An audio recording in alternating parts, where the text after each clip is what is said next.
Rome Prize in Landscape Architecture and has been exhibited widely in venues such as the Victoria and Albert Museum, Les Jardins de Métis, pardon my French, Chelsea Garden Festival. Both of those are highly competitive competitions, and the Isabella Stewart Gardner Museum. Rosetta's written research and essays are featured in a range of publications, including Topos, Journal of Landscape Architecture, New Geographies, Harvard Design Magazine, and Arnoldia. In addition to Plant Life, The Entangled Politics of Afforestation, she is the author of Tiny Taxonomy, which is an exquisite book which reflects on the scale of individual plants through a reading of 3 garden installations. Her most recent book, Landscapes of Retreat, is a fieldwork-based portrait of climate adaptation around the world. And here's something really beautiful. She believes in open access publishing, so all the titles are available free for download.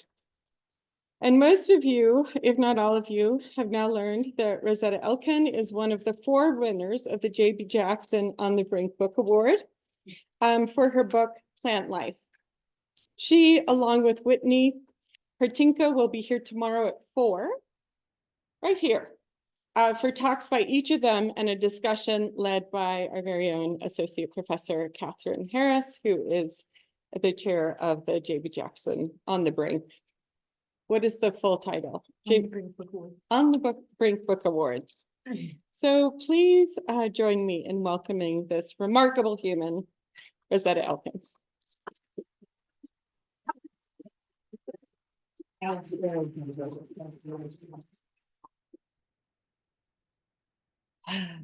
Thank you. Thank you so much, Katya. That was really generous. And I've been told to stay around here. So if I pivot like that, it's just because I'm remembering not to move too much. Thank you all for coming out. I teach, so I know how hard it is to motivate students and faculty to stay a couple more hours and stay in the building and enter an auditorium to have yet another lecture. So I'll try to make it as entertaining as possible. I don't use lecture notes, so I'm just gonna talk to you guys. If I'm saying something that you don't get and you want to get it in the minute, in the moment, so that we can move on, just raise your hand. It's okay. I teach. I'm used to that. Say, and we'll pause and we'll unpack it a little bit. And I'm going to try to bring my work together, which makes sense in my mind, but doesn't often make as much sense on paper. So you'll have to give me feedback on crushing some stuff together. I think what holds it all in place is this concept of think little, which I borrow. I borrow from the great Wendell Berry. And if you don't mind, I'll read this to you so we can read together. For most of the history of this country, our motto, implied or spoken, has been think big. I have come to believe that a better motto, and an essential one now, and this is like late 60s, is think little. That implies the necessary change of thinking and feeling and suggests the necessary work. Thinking big has led us to the 2 biggest and cheapest political dodges of our time: plan making and law making. The lotus eaters of this era are in Washington, D.C., thinking big. Somebody comes up with a problem and somebody in the government comes up with a plan or a law. The result mostly has been the persistence of the problem and the enlargement and enrichment of the government. Odd as I am sure it will appear to some, I can think of no better form of personal involvement in the cure of the environment than that of gardening. A person who is growing a garden is improving a piece of the world. Now, I have a lot to say about that, but first and foremost, please read the essay. All of Wendell Berry's work is also online. I appreciate that you mentioned that. not all publishers want you to put their work online, but you have to, you have to push for it. The point is really that even this long ago, feels long ago, the problem of the environment, the cure of the environment, and the tendency to create problem statements and solution responses is actually the territory of the designer, of the architect, of the landscape architect, and of the planner, because most problems have spatial consequences. So this isn't abstract. This is directly between how the government makes decisions and how we as designers act and react, or put a certain amount on pause to reflect and perhaps to think little.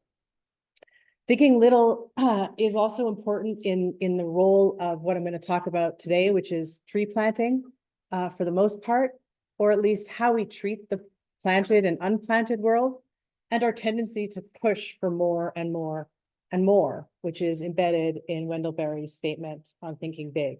So this is a project in Western China, and clearly these trees have been planted. I'm sure any designer eye can start to figure that out.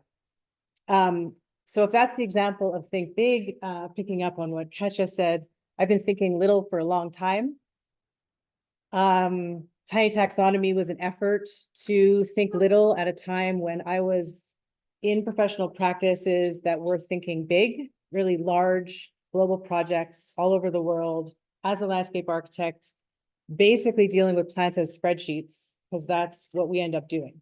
We don't have to, but we do end up doing that a lot. And it might surprise you. Maybe it doesn't, but I think that our universities and ourselves as educators have a responsibility to bring you guys into a more diverse and broad field of operations that aren't just relegated to offices. So sometimes you have to make that up though. So at the time for me, I was working in big offices, and I just gave myself the challenge, gave myself the assignment, actually. Don't forget that even after school, you can give yourself assignments. So my assignment was to get out there more. And I did so with a love of the boreal forest where I'm from. And I took very, very ordinary plants and I made them extraordinary. And that it was really that simple. And most of these extraordinary plants are underfoot and quite neglected. Since then, leaving that kind of muscled practice that I wasn't as engaged with, I've been trying to think little. I look to some environmentalists like Wendell Berry. There are many, Rachel Carson, obviously. And often I look outside our field to landscape writing. There's a sensitivity in landscape writing that we don't often find in landscape architecture, or we don't find any more in landscape architecture. Is this? You're perfect. This line isn't though. Okay. And I also turn to gardening a lot, and I'm working on, just as a little side note, and maybe we can talk about that also, why the term landscape gardening is lost from our lexicon when, landscape always needs a modifier. How many of you are in landscape architecture? Okay, so landscape always needs a modifier. There's no such thing as landscape. It has to be landscape planning, landscape ecology, landscape history, landscape architecture, landscape painting. But this word landscape that hangs it all together it's so slippery somehow. Architecture doesn't need a modifier. There's no architecture blank. So this is curious to me because there is this tradition called landscape gardening that enriches our histories just like all of those other modifiers.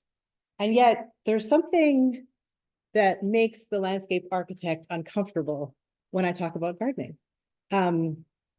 Maybe that's why I take it to extremes a little bit. Plant life is definitely an extreme of gardening, but I have no doubt that planting trees at the scale of the continent and deciding what plant and where to put it is horticulture. It's not ecology. It's a human decision to work with plants and to then basically put them on life support. So I guess maybe something we can talk about later is why gardening is not as appreciated as other modifiers in our field, or maybe you guys don't feel that way. And I'd like to hear, because it's from your generation that really matters. But I proudly garden, and I actually feel that most of our work in practice landscape is about gardening traditions and bringing people closer to the land. And so I'll try to tie things back to one particular project that's at what a lot of people call the landscape scale, meaning it's over 10 acres. It's something bigger than a garden. It's something quite sort of slippery in terms of ecological restoration, but it's very much always driven by plants first. The other initiative that wraps into that is allowing access to people anyone who doesn't necessarily have access to landscape architecture as a profession. It's a pretty exclusive profession you're entering. It's small. We'll probably run into each other one day soon. You'll meet each other at conferences. We'll see each other at ASLA. I'll hear you lecture one day. All of these things will happen. It's a relatively small field once you're in it, which you are. And there are a lot of people that, as a result of that, feel excluded from landscape architecture, and yet are doing incredibly novel and important landscape based efforts across the United States and Canada. So Practice Grant is an attempt to grow the inclusivity of how we work. But let's get back to plant life, which is why I'm here today. Very happy to be in New Mexico, very happy to be in Albuquerque. I was saying to earlier that you guys get it, because this is a dry place. I can tell right now it's a dry place. But I am from the Northeast. I'm actually from Montreal in Canada, and it's obviously very moist, very, very lush. And we don't really have a tree planting problem, meaning trees grow freely, spontaneously. You don't have to coax them into life as readily. But that doesn't mean, of course, that there are no woody plants in drylands. On the contrary, as you all know, the plants of drylands are remarkable. They have a different itinerary, and that difference has just not been appreciated.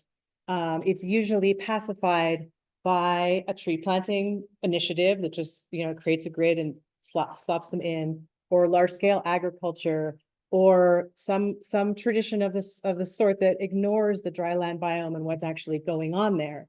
And that difficulty of understanding drylands is because most of the life is lived underground, closer to the aquifer, and away from a lot of the elements. For instance, and you guys knowing your poplars might be familiar with this bright yellow. This is Populus euphratica, which is in the Taklamakan Desert in Western China. These are naturally growing poplars, I imagine you can tell that nobody planted them. They would have had to scatter the seed to plant them like that, and I don't know how they would have done that. But in fact, as you guys know so well with your poplar families around here, is that this is not 1, 2, 3, 4, 5, 6, 7, 8, 9, 10, 11 trees that you can count and tally and put on a list. This is one organism, right? It's connected underground by clonal growth. And so what we've, and I don't have to unpack that, because most of you are like, yeah, poplars, got it, right? That is a behavior that is especially adapted to dry lands. There are not as many clonal species in very moist and temperate parts of the world. Now, it's a brilliant evolutionary trait, and it basically means that it helps, well, it helps me when I teach, but it also helps me convey the fact that we need to be, as educators, as students of the world, thinking about organisms as a consortium right? A plant organism is a consortium. It's not a single unit. This is a consortium of species interconnected underground, whose life is underground, and they simply send up this thing that we call a tree to breathe, to move on underground, right? That's all it's doing. It just sends it up, breathes, so it can advance in the rhizosphere. And it's that rhizosphere that's alive. But we can't see it, and the dunes are passing across it. And so it's very easy to just assume that these are insignificant trees, when in fact they're centuries old, and some say over 10,000 years old. Again, so difficult to tell, because if you were to raise them up from the rhizosphere, you would begin to kill the organism.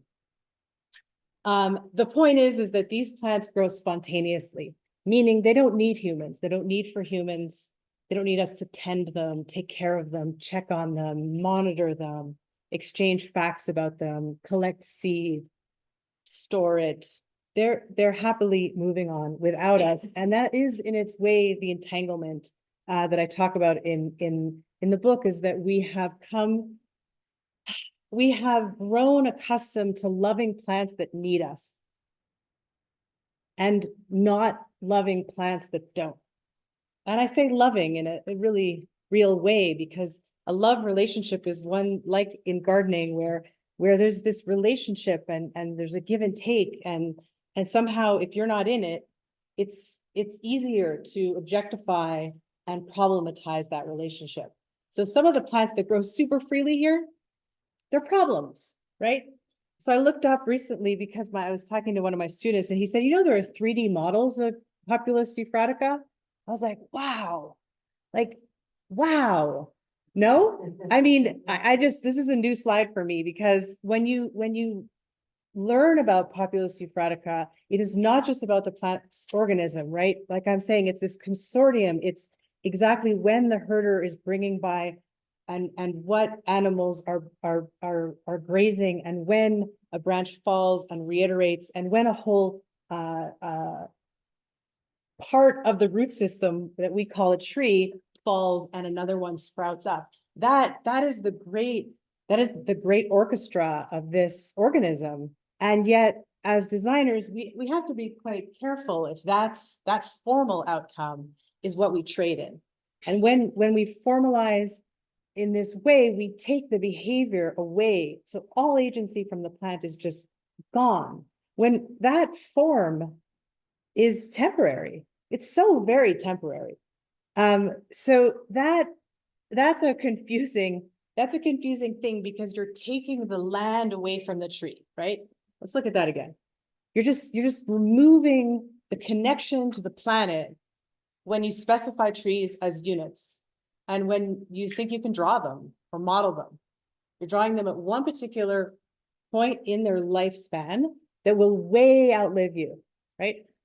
So as long as you're aware of that, as long as it's not a given, right? And so one of the things that I bring up in the book, but I also am more and more interested in, and I think it has something to do with this sort of cringy effect that gardening has for landscape architects. And this is the concept of landlessness. And especially here, I have felt it strongly. I feel it in my students. I feel it more strongly post-COVID. During COVID. Let's see what you guys think of a couple of quotes, because I kind of collect these quotes now where the word landless is used, because I hadn't ever really heard it before. I read it in Luna and Aldo Leopold's diaries. It's not the Sand Country Almanac, it's the diaries. Luna is not often credited in Aldo Leopold's work, so it's also worth saying, because she was his editor, and who knows how much editing was done.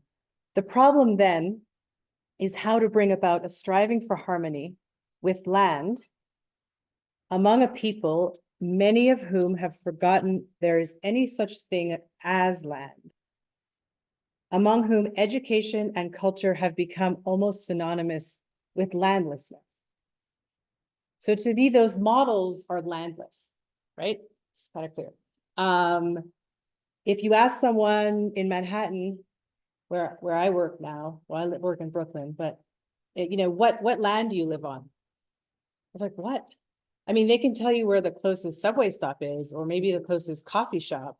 But if you ask them, are you on fill? Are you on granite? Are you on clay? What part of Manhattan are you on? They have no idea, right? And how many people do? It's not like you go look for a house and check the land first, or maybe you guys do. It's not as common where I'm from. Here's another one, Vine Deloria Jr., incredible author, as you all hopefully know. The vocabulary of treaties and law aside, the greatest success of the white world was not made by the taking of Indian land, Indian, his word. It was in the making of Indian landlessness. So when you take land away from a people, away from a plant, away from any living organism, you create landlessness. And with landlessness comes dependency on others. In our case, very often, the government. Right? So these are both very different perspectives, right? An indigenous perspective and an ecologist, essentially, a naturalist, talking about how when they look around at the next generation, they're concerned at landlessness. Afforestation brings the same thing up for me. It makes me feel concerned for landlessness, but it also gives me great hope. I guess maybe also as a designer and an educator, I'm totally optimistic, by the way. This might sound, yeah, I mean, I'm showing you some pretty intense images, but actually once you identify an issue, it's just an invitation to contribute.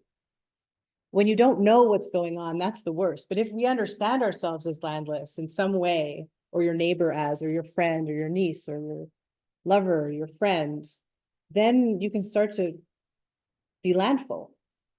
I identify afforestation because it's the extreme, and it helps people like wake up. Like, we are doing this. We as a species are doing this still to this day, all over the planet, planting trees in otherwise treeless environments. Otherwise treeless environments are dryland biomes. There's a reason they're treeless. Usually it has to do with gaining a certain height, getting enough sort of energy to invest in wood, unlike other investments. So, and that has to do with how much humidity is in the air, how deep an aquifer might be, and evolutionary adaptation as well. Just millions of years of evolutionary adaptation that can't just be forced.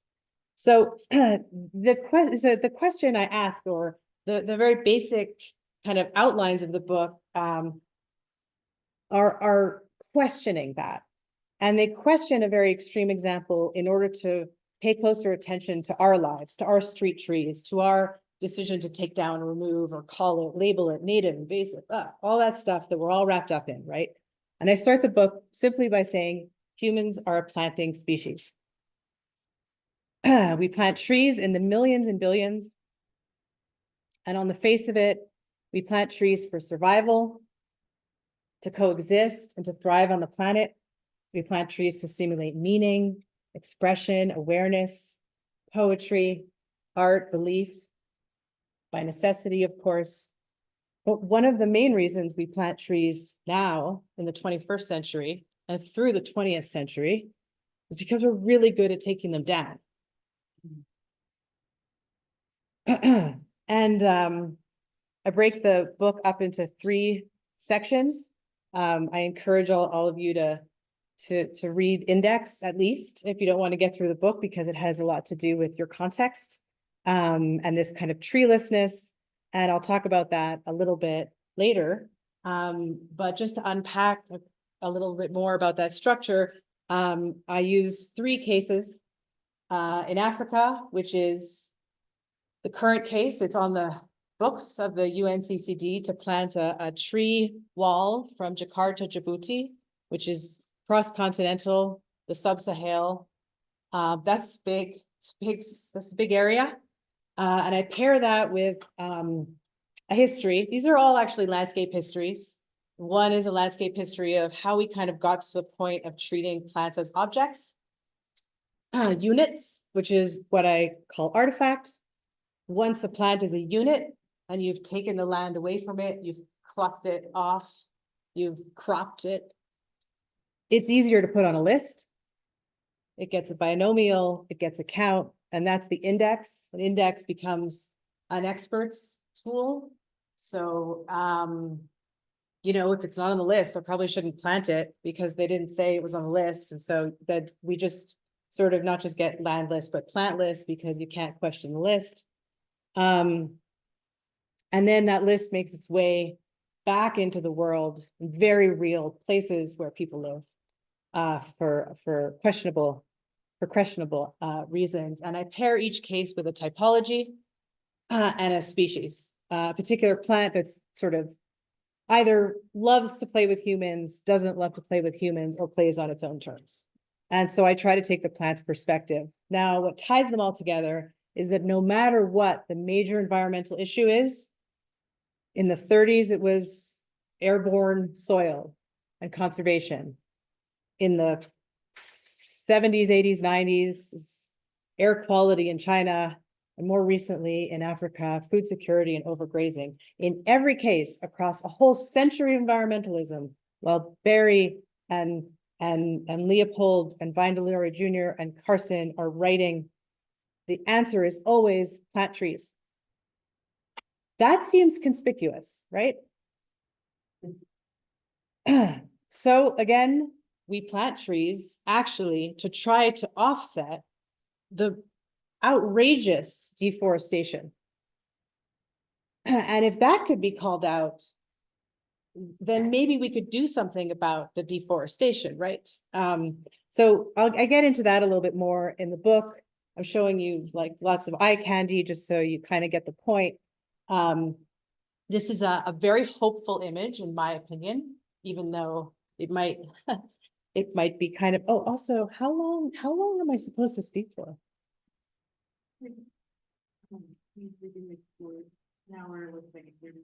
Okay, okay. So you can give me like a, okay. I just, sometimes I just get into it and I don't know what's going on. So this is an image of one of the pilot projects in the African case. And you can see it's a plantation of eucalyptus trees. So what happens when you want to plant trees in the desert? So these Jakarta to Djibouti with drip line, and it's not gardening. I mean, of course it is. So let's not call it forestry. Let's not call it restoration. Let's call it what it is. And by calling it what it is, it means that, you know, as my mother would say, there are no gardens without gardeners. You walk away from a garden, it's gone, right? Things will take over. But if you want things as a designer or as a gardener, as an agriculturalist, you have this relationship where you're keeping things in line and you're part of that relationship. You walk away and you have to let that go. So in ecology, there's only letting go. You have to accept the consequences of ecology, which are relationships that may or may not care that you're there at all. So you turn off that tap, we know what's going to happen, right? Not only is it pumping like Paleozoic groundwater to the surface, but turn off that tap and the eucalyptus are gone because we know how water consumptive they are. But in the background, nobody looks at the background because we don't look at plants. Look at that tree in the background. That is Fade Herbia. That is an incredible tree, incredibly evolved and adapted to the sub-Sahel because it has a reverse deciduous phenology.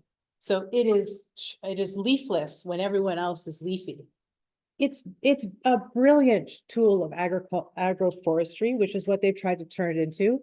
The problem is it doesn't like nurseries.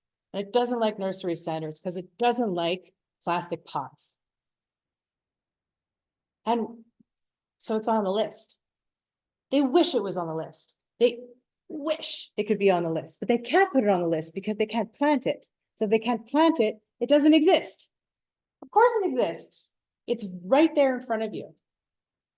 And it can be celebrated. This is what I mean by being hopeful. You have to look at things and like turn it around. We have evidence of just evolutionary behavior at its best, and it's right there in front of us. If only we could listen, right? So the chapter on Fade Herbia, there's one chapter on this tree in the background because it's just so remarkable. And I think I've driven the message home, but I guess there are too many slides of this here, but I'll keep going. This is the question I asked 10 years ago when I started, 12 years ago when I started this research, and because I saw one of these afforestation projects in China. And I also put this up because as students, it's really important to remember that really simple questions matter. You don't need a complicated question. You need a really simple question to start to do research of any kind, especially in landscape, and landscape research needs you. Landscape design needs you. Landscape ecology needs you. Landscape history needs you. Landscape gardening needs you. And it's all part of enriching our history as landscape architects. So why plant trees in treeless environments was the question I started with. Of course, I started to study plants, but this is the real answer. It is really easy to hide behind the image of a tree because nobody is going to question you if you say you're planting trees. And that doesn't matter who you are or where you are, but if you say you're planting trees, hey, good for you. And if you do know anything about planting a tree, you would ask, if you were a gardener, you would ask a couple simple questions, right? What species are you planting? Where are you planting it? Whose water? Who's planting it? Where are you getting the plant? All these really, really simple questions. But nobody asks those very, very simple questions of these massive, massive projects that are being spread across dry lands the world over. So the 3 cases I studied are also part of this dry land index. It's 2/3 of the world. 2/3 of the world cannot be planted, I imagine. And I think you would agree. So futile as it might sound, these are, as I said, still ongoing. You know, the one for sub-Saharan is happening right there. This is the first map of desertification. This sort of was the first map to unite the issue globally and begin this kind of global politics to plant trees and to reward countries with greening awards if they did plant trees. And that's also how the COP moved from being a kind of planetary issue. I love that the logo basically slowly goes from like, it's about the world to it's about a tree, right? And so now that we're in tree world, like what has COP done for us, right? So any of these tactics, by the way, that we have, that you're learning here as landscape architects, help expose and enrich our field. So do the work, make a super simple timeline, figure a few things out, bring it back. It's so rewarding. It takes a long time, but this is our field because this is typology. Do you guys learn about typology? What is typology? That's interesting. Okay. Yeah, okay. So let's think about it a different way. I didn't mean to put you on the spot. But when you draw something that's repeatable and scalable, it's celebrated. Our whole field is built off of the detail. And if a detail can be scalable and repeatable and cost effective, we can do it everywhere, anywhere, anytime. But this is a landless typology. And I would argue, although, you know, I get in trouble sometimes with my colleagues, but again, I'm doing this to make us better. Typology comes from architecture and engineering. I'm not so sure it has a place in landscape architecture. And when it does, I think it needs some sensitivity and a little less white space. Think of the Army Corps details, right? The Army Corps detail of a seawall looks like this, which means it can be like extruded along the coast for as long as you want it to be. And it happens. And that's, I think, the point of that last chapter on trace is that this isn't just a theoretical, this isn't just stuck in landscape theory. This is happening, and it's happening with designers at the table and without designers at the table. And I think we can do better. Because they're happening in parts of the world that are so magical and so beautiful, and you are so intimate with. And I learned to love drylands through this research. This is Nebraska. I also want to say that I focused in on Nebraska. Is everybody still with me? Yeah. Because it's small enough that it's okay if you're not, and if you want to ask questions or you want to backtrack or, I focused in on Nebraska because the so-called treeless part of the United States, right up the middle, is a pretty big area to study. And I'm giving you, I'm unpacking this a little bit also because you're students, right? So like, how do I start? How could I even start? This is, so yes, I do research at the Arnold Arboretum. I help them with a lot of their public programming and like their perimeter, sort of neighborhood, design issues and entrances and boardwalks and things like this. But I also, work with their library and their librarian because Lisa Pearson, thank you very much. Just incredible. These are 16 maps that are in a folio about this big. I mean, these are this big. Come to the Arboretum, I'll show you them. It's remarkable. And they are the first documentation of tree cover. And the 16 follow different, different species, oak, maple, et cetera, in the ranges. And this is the compendium, the sort of compiled version. What's very curious about this, so this was done by Sargent. Sargent was the first director of the Arnold Arboretum. What's curious about this is he was funded by the US Census. I haven't really, when you're doing research, you're going to go into rabbit holes. I stopped myself from going into that rabbit hole, but I will probably have to go in there. Does everyone know what the US Census is? So why are they asking these botanists to map tree cover in 1872? That's early. For population statistics?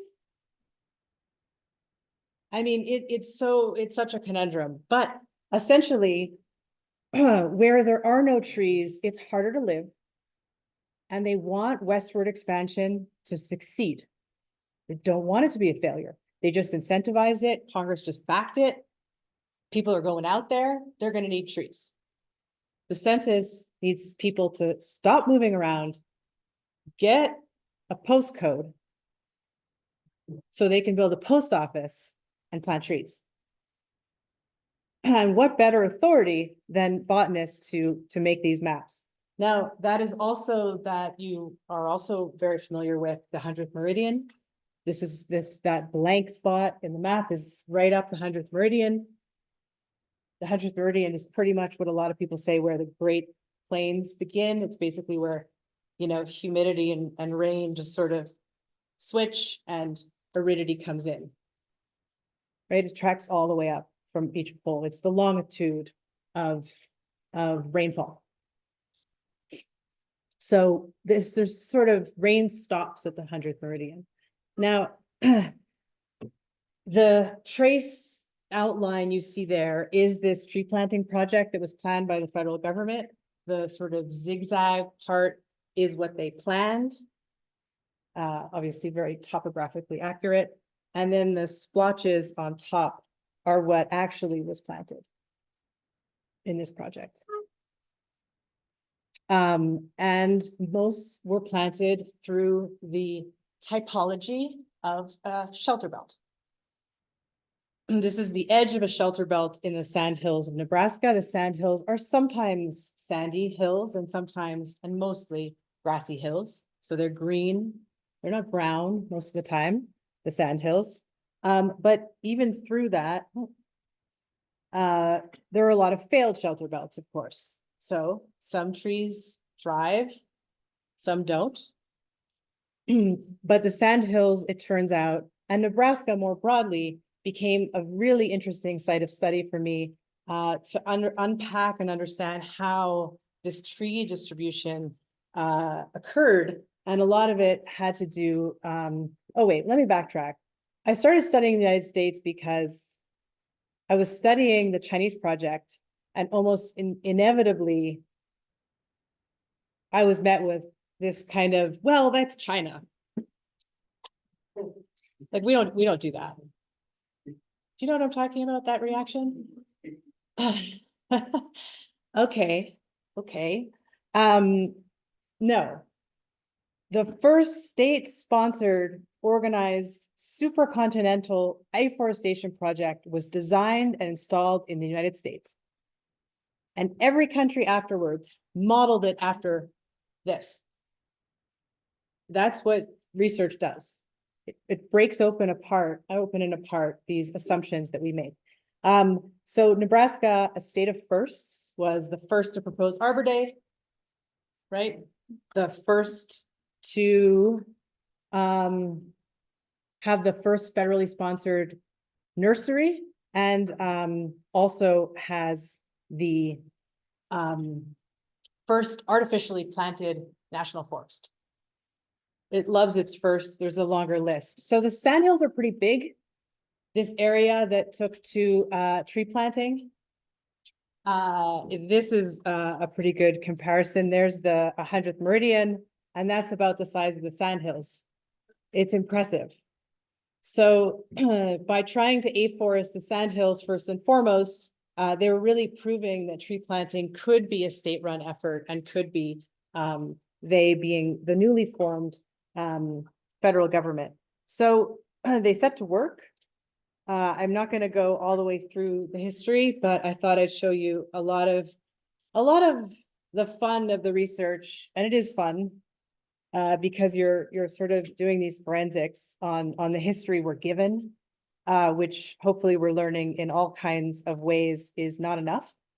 And the photographs are so telling that you almost don't need words. I feel like I have almost like an obligation to show you a lot of the archival material I couldn't print.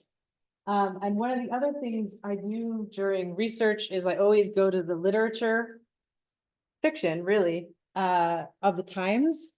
And so this was one of the top selling fiction books at the time. And this passage just, well, it should say enough. As I looked back at the results of my day's work, here is a westwards expansionist, incentivized by Congress. My spirits rose, for in the East, a man might have worked all summer long to clear as much land as I had prepared for a crop on that first day. This morning, it had been wilderness, now it was a field. Surely this was a new world. No waiting for the long processes by which the forests were reclaimed, but a new world with new processes, new neighbors, new ideas, new opportunities, new victories easily gained. And later on, as the team steadily pulled the machine along, I heard a curious, thrilling sound as the knife went through the roots, a sort of murmuring as of protest at this violation easily gained. Cutting through the prairie, right? And this was celebrated because you didn't have to fell trees to start a farm. You could just start. And it was hard, but it happened. We know that this is a part of our history as well. I'm Canadian, but I'm both. I mean, I'm American. I'm a dual citizen. But I grew up in Canada, and it amazes me that there's so little of the grasslands left, and that the history itself isn't often linked to our field, which is one of the reasons. I mean, because this is design. So trying to plant a shelter belt in Nebraska was no easy work. And at the time, I'm losing, people are leaving. I think it's just late. It's also, I'm talking too much. But I'm here to talk. So the profession of forestry, I just want to backtrack to this for a minute, backtracking in time, because this is back to 1905. So the profession of forestry, and this is interesting for landscape architects because Gifford Pinchot started the profession of forestry in America. For those of you that don't know, it's something worth knowing. And he started it by starting the Yale School of Forestry in New Haven. And he called it forestry. There was no such thing as forestry before this. There was even ecology was just being discussed at the turn of the century, right? But forestry came in as a profession, and it was slippery. It was slippery because it wasn't about protecting forests. It was about using forests and making forests. And he was a very ambitious person. And he started his little manual on the profession of forestry. And this is important for us in our history as landscape architects. The subject matter of the profession of forestry is equally distinct from street tree planting on one side and landscape architecture on the other. That's like the first line of the profession of forestry. He has to make it distinct from landscape architecture. That also speaks to the power of landscape architecture at that time. It has to do with wooded regions, with the productiveness of forests, chiefly through conservative lumbering, and in the treeless parts of the United States with planting for economic reasons. Except for a comparatively small area of desert land in the West, the whole land surface of the United States is included in the possible field of work for the forester. So he's not claiming forests as the work of forester. He's claiming the whole United States, including the sandhills. That's a lot of territory for one profession. And he wedges himself into the Department of, the USDA. And to this day, I mentioned this earlier, if you close your, I don't know, I don't have a slide of it. If you close your eyes and you imagine the badge and the emblem of the USDA, which is United States Department of Agriculture, it's a tree. Why? Why is there a tree in the emblem of? Because it was so effective. These are the entangled politics of afforestation right here. It was so effective to plant trees. And so it all happened pretty quickly. 1872, the first Arbor Day, Timber Culture Act fails miserably. The Forest Department is created within the USDA. Very soon after, Pinchot sort of starts the Sandhills Project, declares forestry a profession, and then declares the Sandhills Nebraska's first national forest. The hand-planted part I added in. The national forest is still there. It's fully hand-planted. At the same time, he incentivized tree planting to settlers. You could, if you reported back to the forestry department with these kinds of claims and proved that you were planting trees, you could own the land. And all of this sort of ramped up, all of this power kind of ramped up so that as soon as the dust started blowing, he was already ready with his expert manual. He and of course the whole forestry division, and they claimed that central territory in the otherwise treeless part of the United States. Now I'll move on now. I just wanted to clear something up. The tree that I cover, I mentioned that there are 3 sections to the book. In the American case, I cover Siberian elm. That's almost Pamela. You guys are so familiar with this plant, right? It's everywhere. That plant was introduced during the Shelter Belt Project. That was its introduction. So early 30s. This is it. You can tell that this is it and this is not it. It was confused. Again, thank you, Arboretum Archives. It was improperly labeled in most of the literature that I read was constantly moving back and forth between Chinese elm and Siberian elm. They didn't know. They conflated them. These are different species. They're different species. 3-year-old Chinese elm. No. Improperly labeled. So the Chinese elm was much more of a well-behaved, small, quite a beautiful bark, open canopy. The Pamela was a prolific cedar that, as you can tell, thrives in drylands as per its name, because it has evolved in drylands for millions of years. So this conflation is also part of this expertise of what's on a list and what's not on a list, right? And I'm telling you this like it's history, but we still have lists. Do you still have lists? I mean, we still get lists. You get street tree lists. You make a project, you put up lists.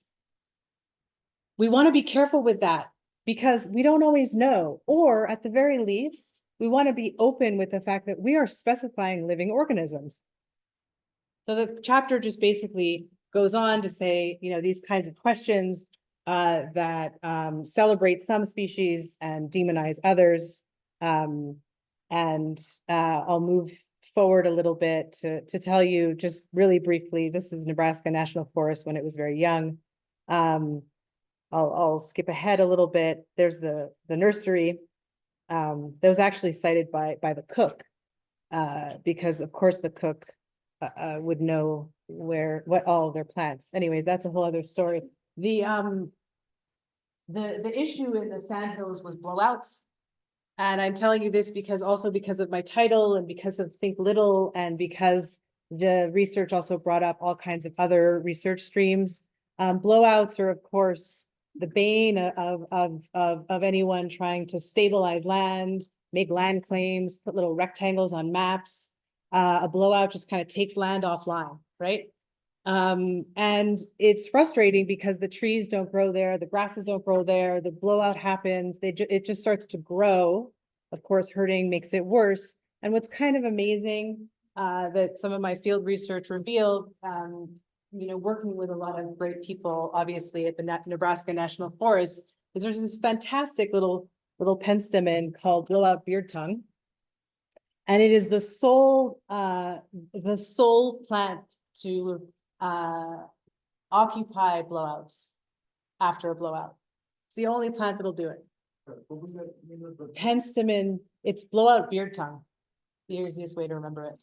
Hyendi, Penstemon hyendi, after the gentleman who found it. So all of a sudden, this nursery that was actually created for growing trees for the Great Shelter Belt Project has turned to conservation, and conservation has a lot to do with blowouts. But here's the trick. Blowout beard tongue just doesn't like nursery standards and doesn't like being planted. It is dormant in the blowout, is dormant in the sandhills, of course, and it is coming up and recolonizing blowouts on its own terms. So these are landscape scale issues that boil down to like individual plant behavior and why or what it is about what we're doing that either keeps us in the loop or puts us out of the loop in such a way that we become a little bit affronted because we're not sure what to do. What are the conservationists supposed to do if they can't plant it? So they're out there monitoring it, they're chasing it, they're tiny little populations. It's endemic to the sandhills. It's the only place on the planet that this beautiful plant grows. And it only grows in blowouts. So on a landscape scale, we could also ask a really simple question like, what are we conserving? Why don't we just start to love a blowout? What does it mean when our gardening techniques start to break down and the plants don't need us, but the landscape is still evolving? And this is a kind of an ecological state of mind that I think of when I think of Think Little. It's like maybe we could just stand back and maybe we could also appreciate that.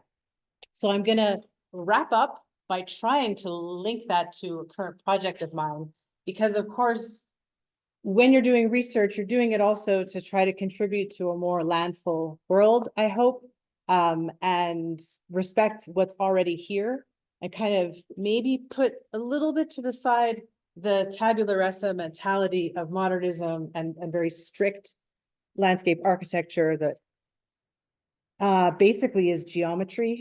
And geometry has gotten us only so far. We always start projects at Practice Landscape with research in the same way that I'm sure all of you do research before you start a project, in the same way that Plant Life was a research project that gave me a lot of ideas about how we might work with plants in the future. It's also a way to bring clients, if that's the word we'll use, or land stewards, closer to the land they have, instead of just closer to the design you're bringing them, right? And these clients in particular were very surprised that every single drop of water that falls on their farm just outside Chicago actually makes its way to the Gulf of Mexico because of the continental divide, not to Lake Michigan. So they're actually on a continental divide and they had no idea. And all of a sudden this was a much bigger issue for them than they realized. It felt greater to be part of the Mississippi watershed. And the continental divide, of course, in this part of the world, in the Midwest, is very subtle. It's not like the Alps or something, but it's there. You can cross the street and you're on the other side of the divide. That means everything that rains that hits there goes to one way, and everything that rains it goes another way. And the other way, in their case, was the Gulf of Mexico. So these are ways of also helping other people love land and become landful. That's how I think a lot of our job. I think it's the greatest job, so we may as well celebrate it and bring people along. Of course, they had a very, there were a lot of issues. We use a lot of photogrammetry. We ground truth.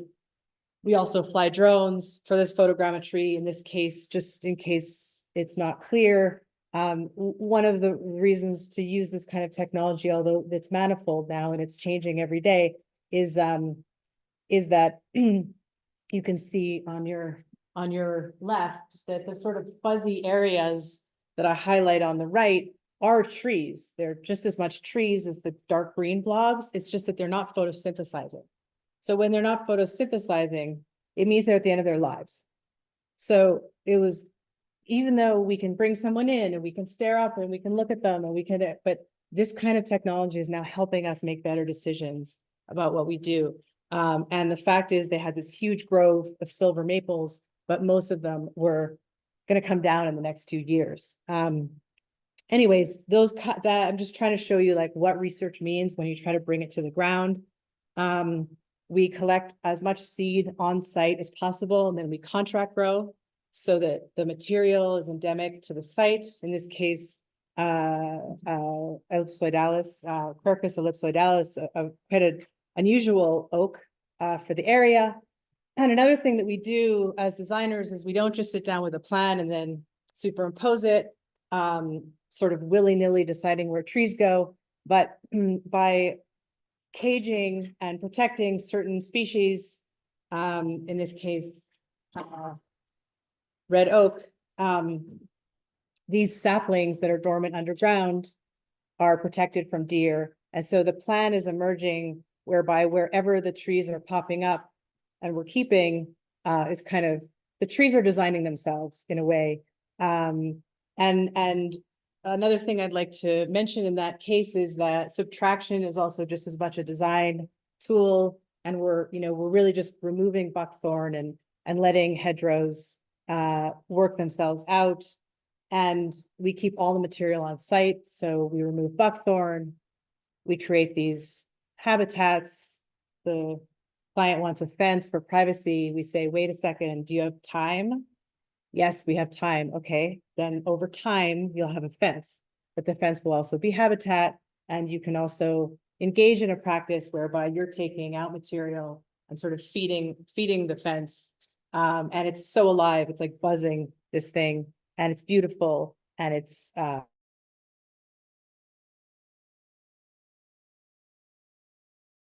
planting young. 5-gallon pots are great. Trees should develop in the soil and not in the nursery, ideally. The other ethic, as I mentioned, because of the buckthorn coming out and going into the fence, we had this ethic of like, let's try to leave everything on site. No garbage, no big landfill, no just like taking things down or replacing them. And there was this huge pole barn on the property that, right away the clients were just like, we just want it gone. And we're like, wait, again, asking for time. There's nothing wrong to ask for time. You don't have to have all the answers in the moment. Your plan's not gonna speak to you one night.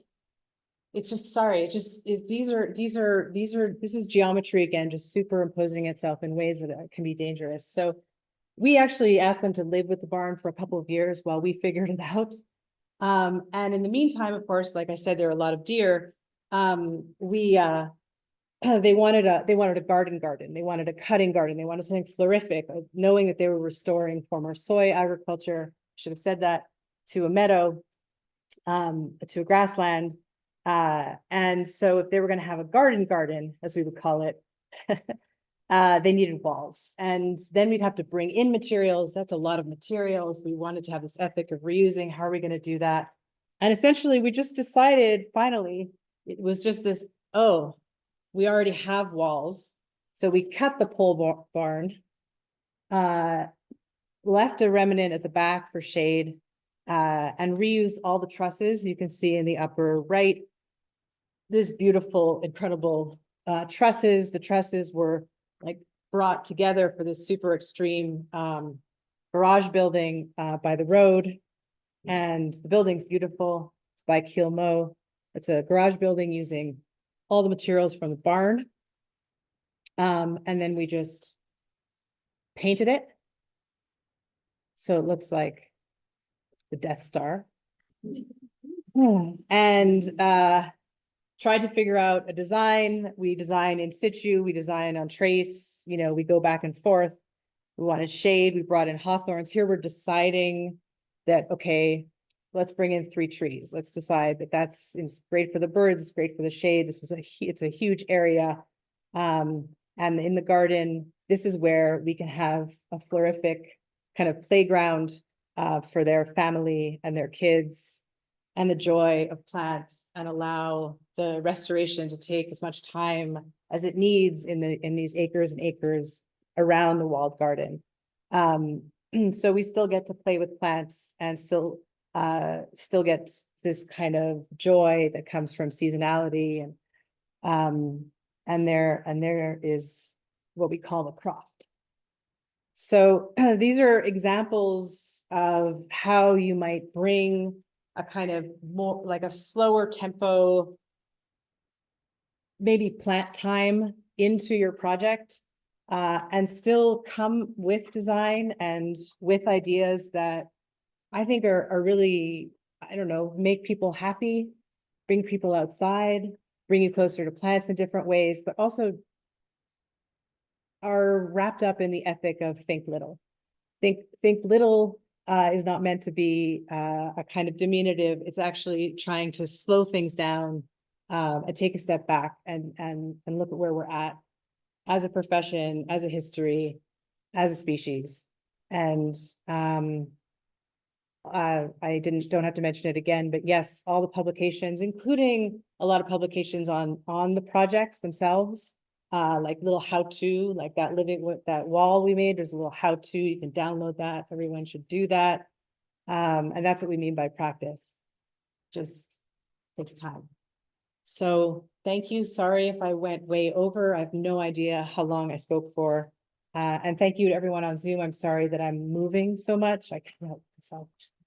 Thank you.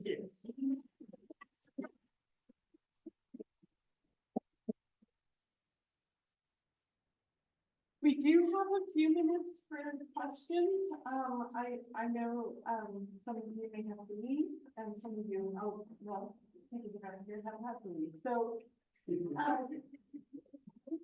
has any questions, hi, Helen. Hello. I have a question about like the financial side of like having such a slow process. Like how do you like write a contract for that? Yeah, it's a really great question. So we only take a project if they have a minimum of 5 years. That's just that time. And it usually is, it weeds out the kind of clients that just want the garden ready for a wedding or something. I mean, it's like, okay, that's so good. And actually, one of the things we do is recommend other people. we're like, that's good. We can recommend a few colleagues or different offices. It's just not how we choose to work. Again, I think we're at our best as a profession when we do more than one thing well. I just don't want to practice hurried. That doesn't mean that there's not a place for that. I don't mean, it's not like a replacement theory or an either or. I'm personally not sure about land until I know it a little more. And I'm usually meeting clients that are landless, to the earlier point. They don't either. And so we need to get to know it together. And that starts, so there's usually like, instead of being stuck to a kind of concept-based schematic design, design development, construction documents by, which is like a hit and run kind of landscape that often you have to go back and do a lot of replacements. And then, you know, the whole project is of maintaining the design rather than evolving the ecology, right? I don't want to just maintain the design. I want the land to also, and the plants to also sort of feedback. Like, I'm happy here, I'm not happy here, you know? I think we're in a time where we kind of have to go with the flow and include the plants, animals, and other organisms into our projects. That's definitely what I learned from all that research on plant life. And so we have different stages, unlike those stages. So our first one is always called ecological assessment. That's the research phase. We need to do enough land-based assessment to just know what we've got. And usually the ecology of the present is useless. It's the ecology of the past that impresses itself on the present. So we have to do a lot of historical research to understand what we have. So for instance, in the project I showed, it turned out there was a racetrack, a horse racetrack there in like the 20s. So there was this band of like super compacted land. I mean, if I didn't know that, I would have been just so confused about why like something was working here and not there. You know, just it's really a kind of forensics that helps us be better designers. So we get the contract starts with ecological assessment. And then like, rather than having me, I'm getting into the weeds with this answer. Are you okay with this? Okay. So then we usually have these boxes, right? Conceptual design's over. We can start schematic design, but our Gantt charts overlap a ton. So we start design during ecological assessment. Like, we don't have to finish it to start design. And then we have a design phase where we have to be on site to do design. So the whole team goes there and we're like there for a week. We usually we can hash out a good deal of it just by being out there. And then we go back and we sort of finalize it into something we call the landscape strategy. The landscape strategy is about, again, it's sort of the landscape strategy is the thing that lasts the longest. And it's more like a manual of if this, then that, right? So if it's a wet year, this, if the ellipsoidalis comes down, what do you replace it with? And then there are a series of sort of vignettes that go with that. And what we're trying to do is we're trying to put the design decisions in the client's hands over time. And at first we're like holding their hand really tight, and like slowly we're like, they're doing it. Because if we walk away and they can't steward what they have, then what was the point? You know, so they are very involved. They do design meetings with us, which is why we want to be on site. They go out and help with the living wall. They want to like cage. They do it too now with their kids. Like, they'll go out and they'll be like, oh my God, there's an oak. Go get the cage. And they're like, they're going for a walk and they're knowing that, and then they'll tell us, or they'll go to the landscape strategy and they'll be, do we want a big oak here? You know, is this going to be in the view line? Do we want to like let it go in the next burn? We're also started a routine of burning with them. Yeah, so those are the three phases for us: ecological assessment, design with like several points of design on site, and then landscape strategy. Obviously within that, there are like construction moments, like the croft, right? Like where it was taking a couple of years and they were like, we really want a garden. We just figured it out. We want a garden. They didn't think they wanted a garden in a traditional sense when they got to the site. So Yeah, I mean, even like in the landscape strategy, there's a whole design for whether or not they want to bring horses in. They think they might. But there's a design sort of sitting there about where the corral would go and why. And they can choose to do that. They don't need to call us or, they can. They can have agency over their own land and have a sort of outline, like an IKEA instruction, a little more sophisticated, but something like that. And they can always call us, so. Yeah, we build relationships. I'm just curious, like, on the larger scale, like, thinking real big, what, like, solution or better way with, like, replanting, you think there is possible? So replanting, that's a great word. That means that we've taken down a plant that was thriving to use it for something else. That's totally sounds right. But if the woody plant was living there before, the likelihood that it's going to grow well there, that's replanting. A planting is putting a plant somewhere where it doesn't have the resources to thrive. That project, it still represents half the trees ever planted in America. But most of the trees that were planted in those swatches all the way up, they aren't there. They're here. They're wherever they want to be, right? The behavior of the seed is what's in control. So when you're planting one thing, you just have to. I mean, I suppose one way to think about it, it's a hard question, is like you're planting an ecological relationship. You're not planting a unit because it's not going to stay there. And so as long as you're ready to get into that relationship and also lose that relationship, it's not all gain. That's ecology. There's predators out there, right? I mean, I said this earlier to Alan, who's sitting here. Ecology is about death. It's not about life. It's about cycles, and things have to cycle in and out.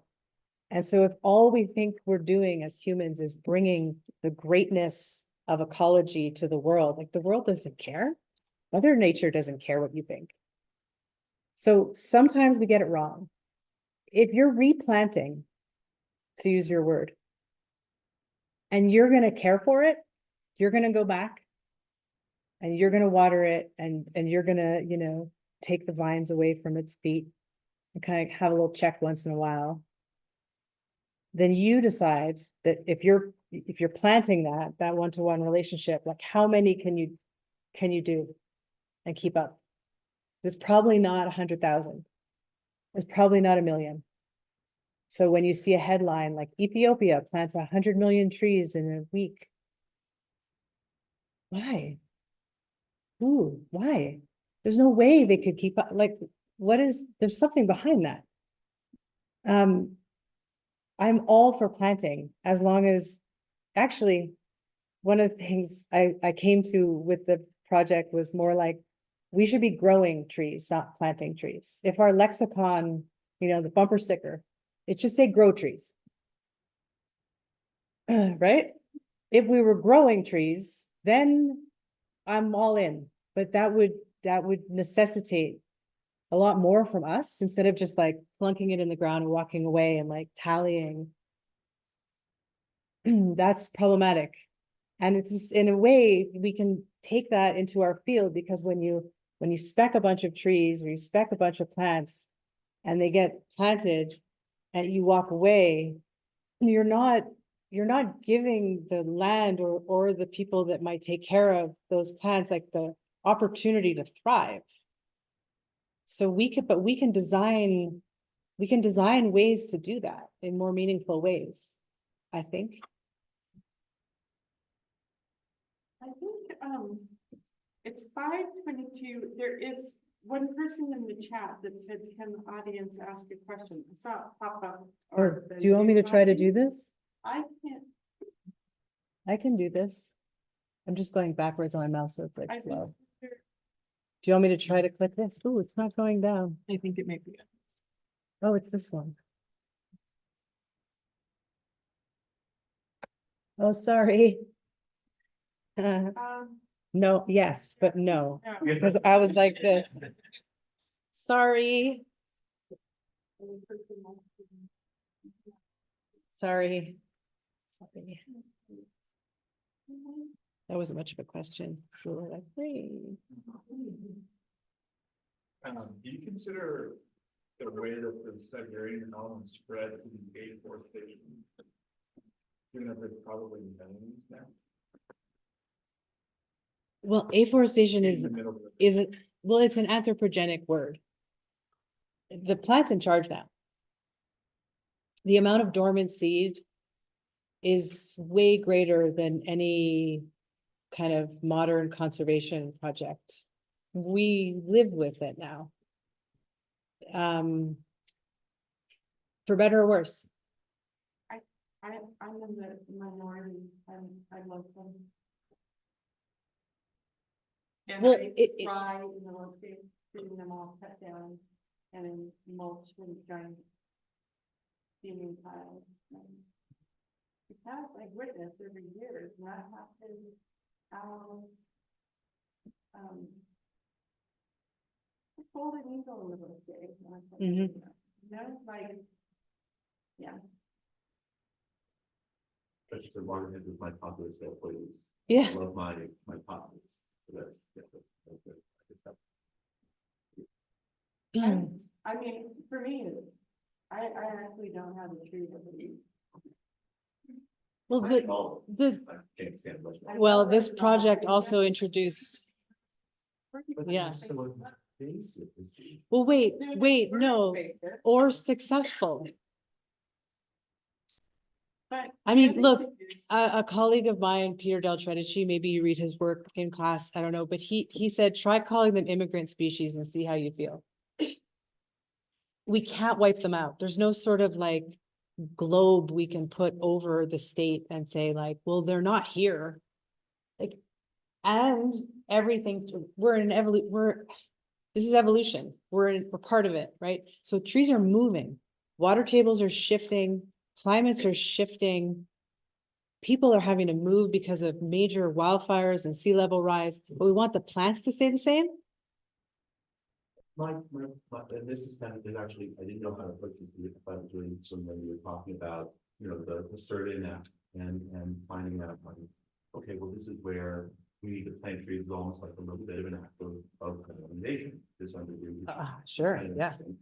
But then, yeah, I think, but I wasn't sure how to approach this, but then, so if we're not worried about keeping the natural landscape exactly the same, how can we give those plants that are native, that are, Mhm. that have been here in the Rio Grande Valley for a longer period of time, and fighting chance against the Russian mallet, against these various other plants that, you know, are now, for better or worse, are part of the ecosystem?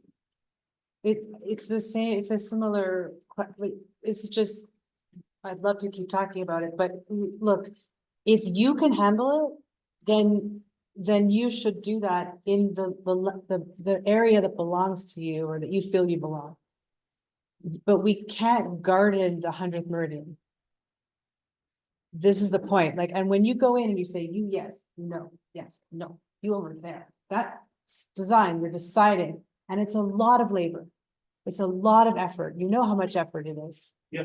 So if you have an area that you can control, take care of, make decisions about, do it. But we cannot expect with these statewide projects, let alone continental projects, are doing anything ecologically.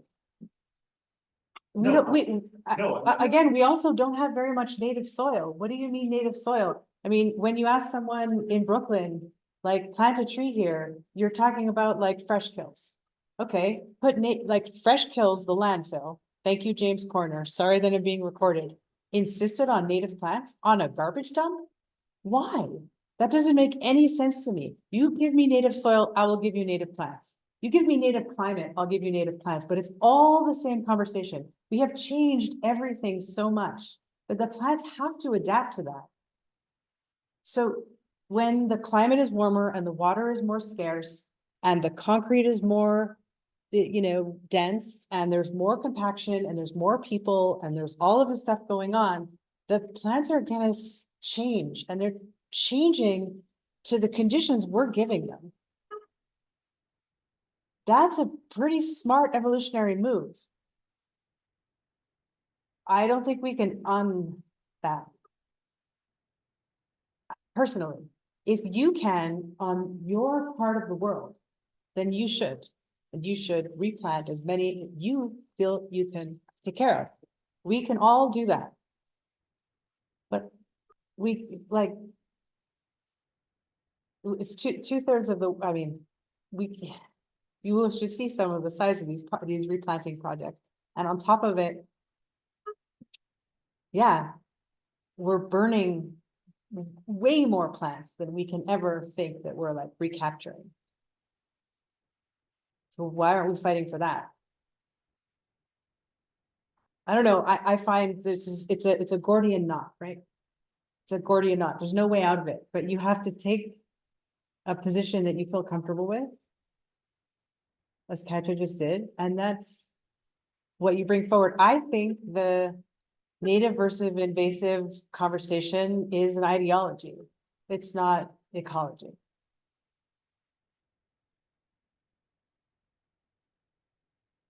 But you don't have to think that. But Yeah. to have food for thought. If you don't know Peter's work, it's definitely worth looking up. He's really, Peter Del Tredici, Tredici. He's written a lot about spontaneous plants, and that's, I think, the word we want to use when we use the word invasive, right? They grow without us, and there's something confusing about that. And they don't have direct value to our lives, and that's something else kind of confusing. And so there's a sort of tension between human and plant species there that we want to win. And that kind of power dynamic just seems like we could leave that in the 20th century.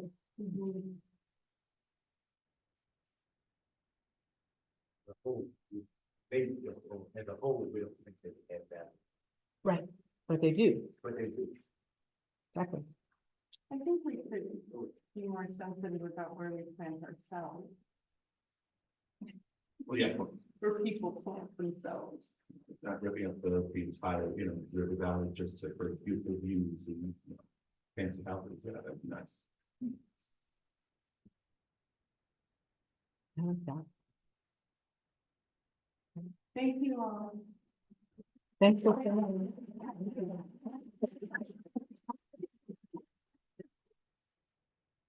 Thank you all for staying.